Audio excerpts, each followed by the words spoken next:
Suspense. And the producer of radio's outstanding theater of thrills, the master of mystery and adventure, William N. Robeson. We are proud to add to our lengthening list of suspense stars Mr. Bartlett Robinson. Although a newcomer to suspense, Mr. Robinson is a veteran of many years in the theater and motion pictures. Mr. Robinson returns now to his first love, radio, as Dave in A Load of Dynamite, which begins in just a moment. And now,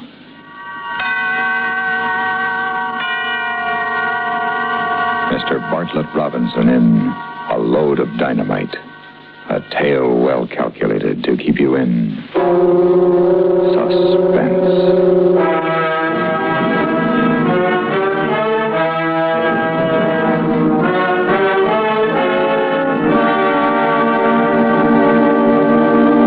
You'd have done the same thing in my place. Sure you would. After all, my brother Hal was the only relative I had in the world. So it was only natural to look him up when I got out. I hadn't seen him for a while. Quite a while. And we never wrote. But after all, he was my brother. Now, I'm a pretty careful operator. When I go on a job, I case it first, but good. So I knew just about all there was to know about my kid brother. I knew that he was married and living in a little town in the northern end of the state. I knew that he had a good job. Well, anyway, a good paying job. It ought to be. He was driving a dynamite truck for the Colossus Powder Company. I even had found out that he was the kind of a cat who helped his wife do the dinner dishes. The only thing I didn't know was what a lovely dish that wife of his really was. There, with the final swipe of the final pot, that does it.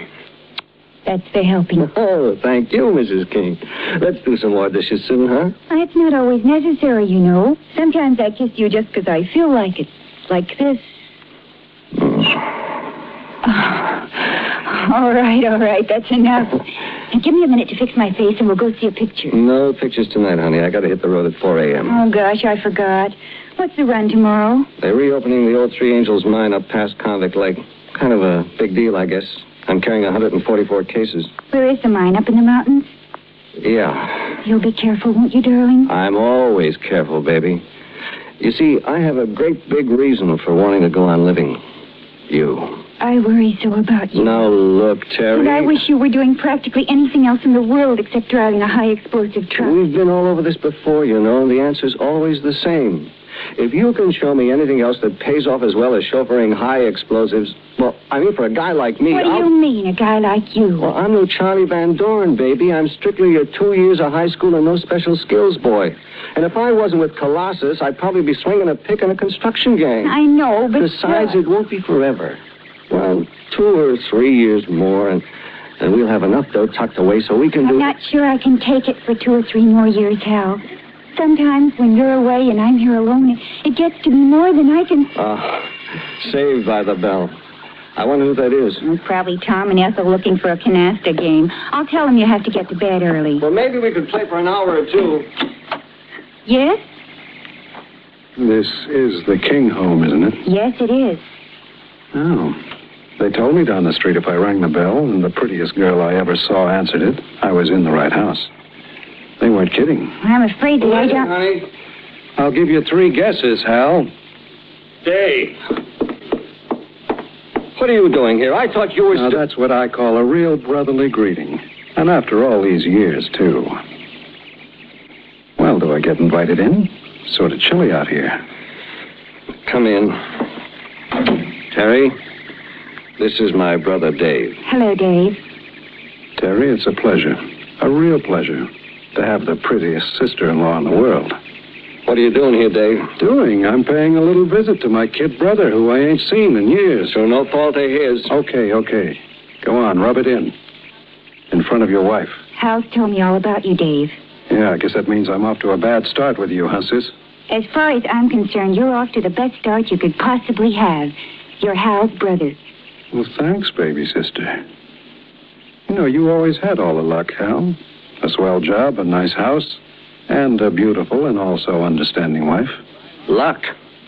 I worked for them, Dave. Worked hard to get them, and I work hard every day to keep them. They weren't handed to me on a platter, and I didn't try to take them away from anybody with a gun. Hal. All right. So I pulled 10 years in San Quentin for that stick-up. But I got 3 off for good behavior. They said I was a model prisoner. Don't that make you proud of your big brother? Oh, sure. Real proud. Ma would be proud, too, if she knew her son was a model prisoner. Now, you look, Hal. You were the death of her, Dave, and I can't forget it. Oh, come off it. I know. I was there. I watched her day after day worrying about you. I watched her worry her life away. Hal, it wasn't my fault. I couldn't help it. You could have helped it if you'd have settled down to a steady job, but that's something you would never do because you never wanted to. I never did. Before. But a guy gets a chance to do a lot of thinking when he's in queue. Like how to pull bigger jobs when he gets out? Hal, darling, you're not being fair to Dave. Let him talk. All right. All right, talk. You know something, Hal? What? I figured out a lot of things while I was away. I've come to a conclusion. A conclusion that I'm not as smart as I thought I was. Not nearly. Oh, I wish I could believe that. I always thought I was the wise guy. You were the chump. But I was wrong. I was dead wrong. Well, maybe it ain't too late to start over again. If people will just forget I'm an ex-con. I'm sure they will. Can you, Terry? Of course. You've paid your debt to society. Yeah, well, we'll see. San Quentin is full of 2-time losers who couldn't make it on the outside because society wouldn't give them a break. We'll see. Dave, are you serious? Or is this some more of your good intentions? Yeah, you see what I mean, Terry? Nobody believes an ex-con, including his brother. I believe you. And I want to. You do? If you really want a job, our outfit can always use a good man. Do you mean that, Hal? Yes, Dave, I do. It's dangerous work. You can't scare me. But it pays off plenty. You just got yourself a boy. Fine, I'll see the boss about it as soon as he gets back from Frisco. That's great. Meanwhile, why don't you stick around here for a few days and take it easy? I guess you got a vacation coming to you at that. Oh, well, I don't know. I don't want to put you to any trouble. I mean, well, would it be all right with you, Terry? It's the way it should be, Dave. You two are real folks. Okay, so it's a deal. Any beer in the icebox, honey? I wouldn't be surprised. We'll drink to the family reunion. Listen, Dave. There's something I want to tell you before Terry gets back. You don't have to tell me, boy. I know. Dynamite is tricky stuff, huh? Tricky? All you have to do is make one wrong move and you're... So I don't make any wrong moves. Yeah, but sometimes it happens without your having anything to do with it. The brakes go out on a mountain road, or a boulder comes rocketing down a hill and you got to make a fast stop and... Oh, that's 1,000 to 1 shot. You want to try to call the odds on this one? Paul Gordon, one of our best men, was making a run over to Utah last month, just after the deer season opened. A guy missed the buck he was shooting at, but he didn't miss Paul's truck. So that's 1,000,000 to 1. I'd go up against shorter odds than that to get what you got. All right. But I had to tell you before you... Hey, watch it. Here comes Terry. Well, here we are. Hey, that looks great. Oh. Beer and salami and Will cheese you do the and honors, pretzels. darling? Sure. Here you are, ma'am. Thank you. Dave? Much obliged. And one for old Dad. Now, I'd like to propose a toast. Okay? Let's hear it. Here's to you, Dave. Here's wishing you health and good fortune and happiness. You know, just the best of everything. You mean like Hal's got? Yeah, I'll settle for that. The best of everything.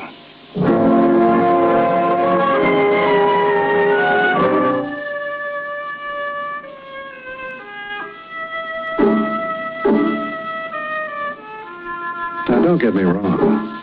I meant it about wanting to settle down and go to work for a change. Meantime, until Hal's boss got back, I was in clover. Every day but Saturday and Sunday, Hal was out on the road. And me? I was hanging around the house with that gorgeous wife of his. She couldn't have been nicer. Treated me like I was her brother. But the feelings I had toward her were not exactly brotherly. I tried to control them. I honestly did. Because it was fun to be with her, too. Like the time we went downtown to buy me some decent clothes. With the dough Hal lent me. Here's a pretty tie, Dave. It'll go beautifully with that blue shirt you just got. Oh, no stripes, thanks. I've had enough of them. Oh, you promised me you weren't going to think about that anymore, much less talk about it. I'd promise you anything, Terry. You ought to know that by now. Promises don't mean a thing, not unless you keep them. All right, I promise never to break another promise, okay? Okay. Gosh, look at the time. Yeah, it's 4:30, so what? Hal will be home at 5 today. Oh. Yeah, he likes to have you there waiting for him when he comes home, doesn't he? Yes, he does. You know something, Sugar? I don't blame him.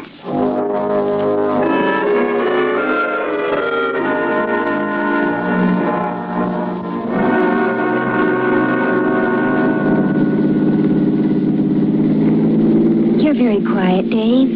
Yeah, I was thinking. About what? Did you know every single man in San Quentin has the same dream? He does? Yep. Waking or sleeping, the same dream. What is it? He dreams of what it'll be like when he gets up. And most of all, he dreams of the 3 things he wants most. What are they? Good clothes, a slick car, and a pretty girl. Was that your dream, too? Yep. And it's all come true. Except what? Except the way I dreamed it. The pretty girl wasn't my brother's wife.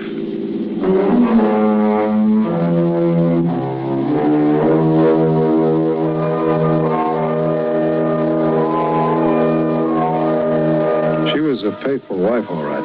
She never gave any sign that she realized what I was driving at.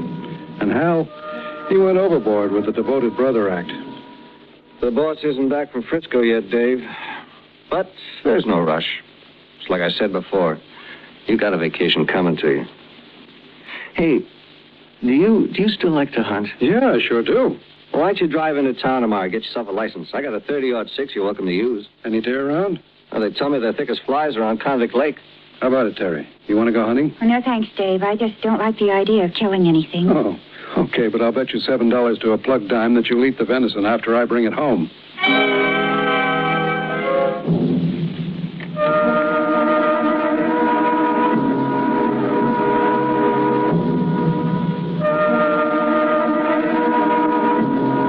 So there we were, just one happy family, when Hal was at home. But when he wasn't, Terry drove me nuts. I tried, I really did. I'd go out for long walks by myself, or I'd listen to the radio or try to read. But it was no good. I couldn't get my mind off her. Then one day, we were finishing lunch. It was a warm day, and she was wearing shorts and a halter. Another cup of coffee, Dave? Oh, no, thanks. I haven't got any room. All right, then I'll do the dishes. No, I'll clear the table for you. Oh, don't bother. There aren't very many things. I'll just get your cup and saucer and... Terry, Dave, let go of me. What's wrong with you? what do you suppose is wrong with me? Let go of me, Dave. You must be crazy. Maybe I am. I was stashed away for 7 years, and I never even saw a woman. And the ones I've seen since I came out, they weren't like you. Take your hands off me, Dave. If Hal knew about this, he'd... Dave, let me go. There's somebody at the door. Yeah, I guess I'd better see who it is. But if it's Hal... Don't worry. I'll handle it.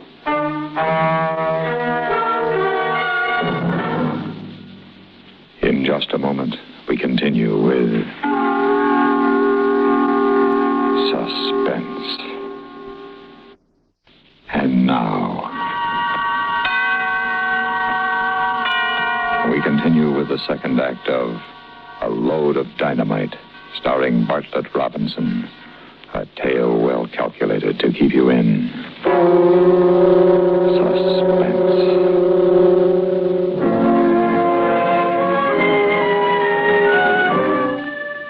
I felt pretty silly when I opened the door. It was only a Girl Scout selling cookies. But the interruption gave me a chance to get a hold of myself. And to make the most serious decision I'd ever made in my life.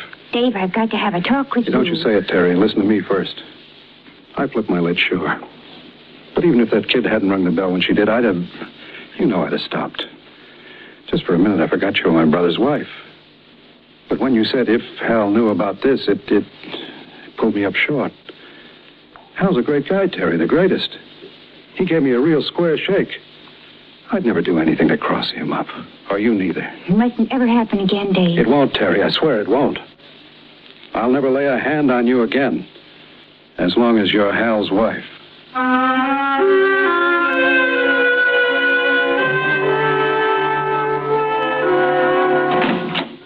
Hi, darling.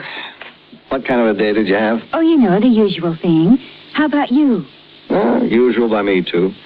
I ran 5 tons of blasting powder to Canyon Camp, and that was it. Any news about Dave's job? Boss isn't back yet. Right. I hope you can get it set pretty soon, darling. Why? Well, it's just that... Well, I think Dave's beginning to get sort of, restless. He should get restless. A comfortable house to live in, the best meals a man ever put under his belt, and the prettiest girl in the world to keep him company. What more does he want? Where is he, by the way? How do you know? He wasn't here when I got back from the market.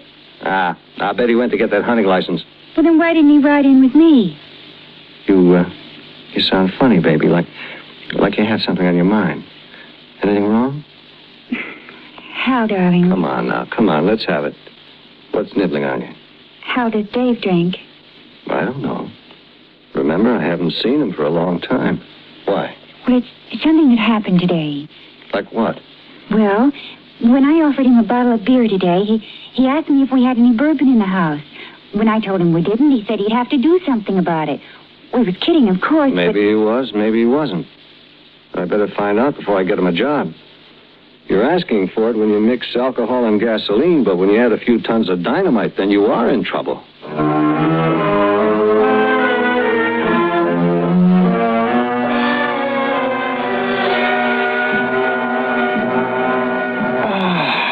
You certainly know your way around a kitchen, sugar. That was one mighty fine dinner. I'm glad you liked it, darling. I'm glad I did, too. It sort of kept the family average up. You didn't eat a thing. I guess I'm worried, Hal. You mean about Dave? Where is he, Hal? Why didn't he come home? Why hasn't he telephoned? Maybe He's something... a big boy now, Terry. I know. It goes one of two ways now, sugar. If he meant what he told us the other night, there's nothing to worry about. If he didn't, then it's strictly his headache.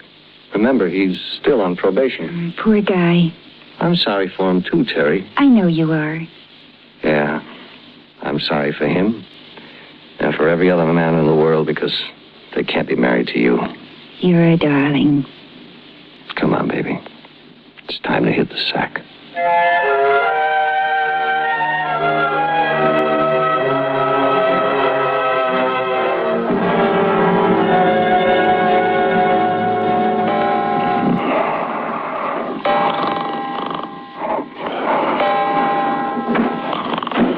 Hal, wake up.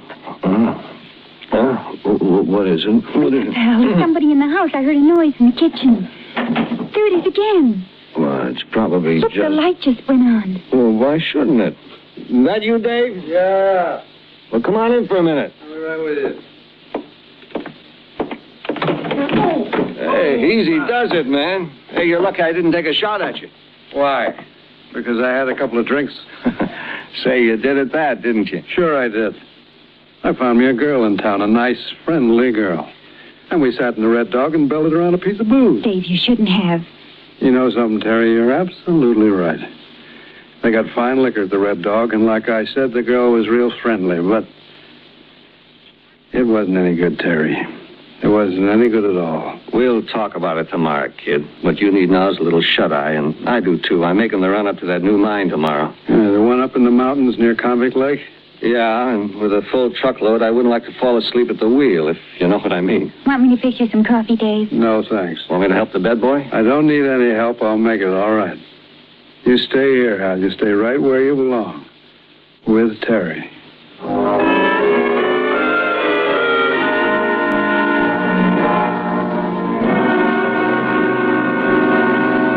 Have time for another cup of coffee, Hal?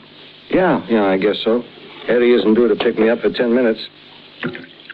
Hey, What? you forgot to kiss me this morning. No, I didn't. I just don't believe it's good for you on an empty stomach. There you are. Ah, now the day may begin. Silly. I think I'll take a cup into Dave. It'll help wake him up. That's a good idea. Dave? Dave! He's still dead to the world. Go on in. Hal! Huh? He's not here. What? Oh, the bed's not even turned down, just rumpled, like he threw himself across it without undressing. I get it. What? Look in the corner. My rifle's missing. He must have gone hunting. On foot? I doubt it. Take a look out in the garage. You're right, the car's gone. He's got a lot of nerve taking off with the car without telling us. Oh, well, it's all right. I won't be needing it today. With the hangover he must have, he's in no shape to go deer hunting.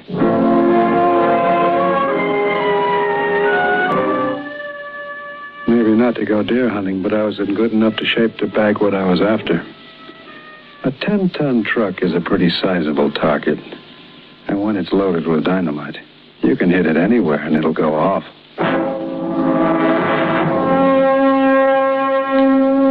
I found me a perfect location, where the road winds down a steep grade just before you get to Convict Lake. I hid the car in the underbrush and climbed up to the top of the bank. It was rough going. I slipped a couple of times, but I made it in plenty of time.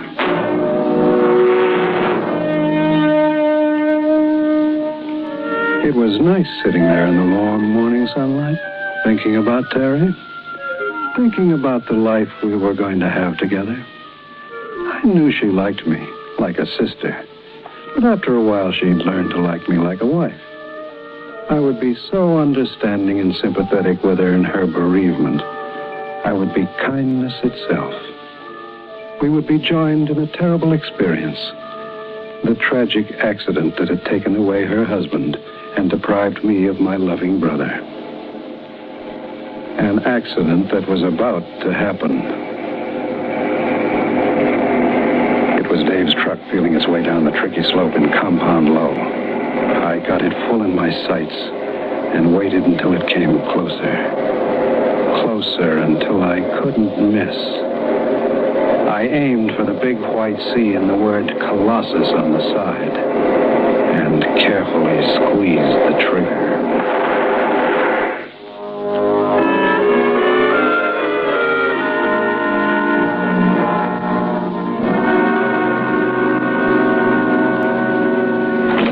Hey, anybody home? Darling, you're early. Yeah, I quit. What? Yeah, I'm through with dynamite. Won't be so much loot driving freight, but you'll live a lot longer. Oh, darling, I'm so glad. I thought you would be. Whatever made you make up your mind? Well, I got scared, honey. Real bad scared for the first time. What happened? I was coming down that steep grade outside Convict Lake when I heard a rifle crack back in the woods. And I thought about the time Paul Gordon got blown up over in Utah when that hunter missed his deer. So I decided life is short enough as it is. Oh, darling, I feel 10 years younger. So do I, honey. Oh, point killer. Maybe it's Dave. I'll get it. Oh, look, Hal. There's the sheriff's car parked at the curb. Maybe it's about Dave, then.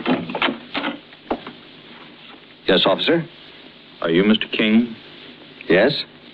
Dave King, your brother? Yes? I'm afraid I have bad news for you, Mr. King. What's happened to him? What's my brother done now? He's killed himself. Oh, no. Oh, I don't mean suicide. It was apparently a hunting accident. What happened? He was up in the mountains hunting. Must have stumbled or fell because the barrel of his rifle was plugged with mud. When he fired, the explosion drove the breech block right back into his face. Killed him instantly. Where did this happen? Up near Convict Lake. You know where that steep grade comes down the mountain just before you get to the lake. I know. Sorry to have to bring the bad news, Mr. King. Guess you and your brother were pretty close. Yeah? Yes, we were. Pretty close.